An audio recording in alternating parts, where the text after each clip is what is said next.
How to change password on CoinGecko. Hello everyone, welcome to another tutorial. In today's tutorial, I'll show you how you can change password on CoinGecko. To do this is simple, okay, very simple. All you need to do first of all is to log in into your CoinGecko account. And once you're logged in, on the account page, you'll see some tabs such as cryptocurrency tab, categories, NFT, exchanges, etc.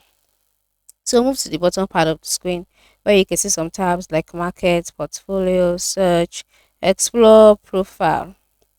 Alright, so click on the profile icon. So on the profiles page, you see some tabs like my account, my candy calculator, coin alert, NFT alerts, notifications. Then click on my account. After clicking on my account, on the account page, your email, change password, subscription, and then delete your account. These are the options that you would see on this page.